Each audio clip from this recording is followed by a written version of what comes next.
Subscribe the channel for latest updates. Press the bell icon. Get ready for the dictation. At the count of 3, 2, 1, start. After trailing but steadily closing the gap since election day, Democrat and former Vice President Joe Biden has seized the lead in the Republican leaning swing state of Georgia and in Pennsylvania, and winning them would guarantee his victory in the 2020 US presidential election. Mr. Biden is now poised to garner more than 270 votes in the Electoral College with leads in Georgia, Pennsylvania, Nevada, and Arizona, and wins in any two of them or in Pennsylvania alone should be enough.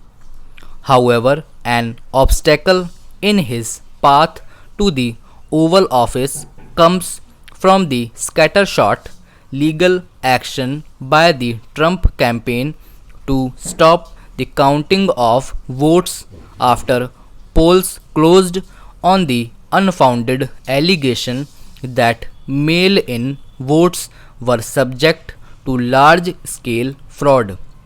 Mr. Biden is also firmly on track to win the popular vote decisively, having secured more than a whopping 73 million, a fact that Democrats will no doubt seize upon in the days ahead to underscore the legitimacy of their potential mandate to govern. The nail biting denouement of the contest belied earlier hopes on both sides for a landslide victory, with the fiercest contests playing out in the swing states of the Rust Belt, including Michigan, Ohio, Pennsylvania, and Wisconsin, and further afield Arizona, Florida, and Nevada. Under the shadow of the COVID 19 pandemic, a historically unprecedented surge in mail in voting contributed to a high overall turnout, likely in excess of 68%.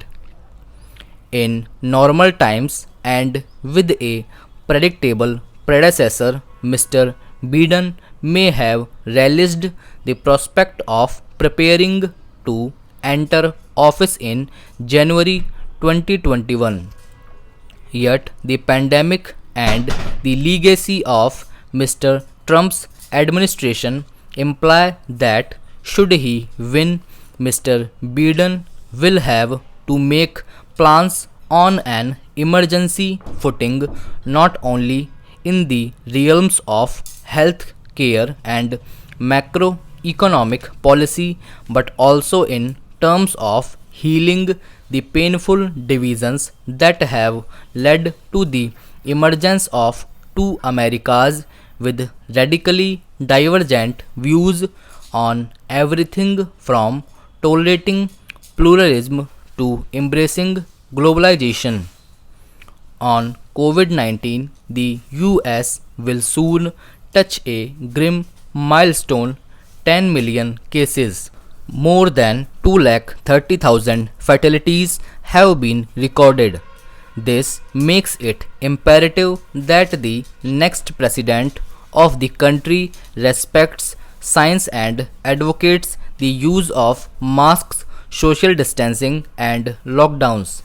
Similarly, experts concur that the pandemic induced tailspin is of the US economy will need a pragmatic and bold fiscal policy, not fear mongering tweets denigrating immigrants. Finally, it is likely that Trumpism, which includes not only dog whistles to white supremacists' retrograde view on women's reproductive rights and an instinct to pander to unhinged nativism, but also concern for economically disenfranchised working class Americans will certainly outlast Mr. Trump's time at the White House.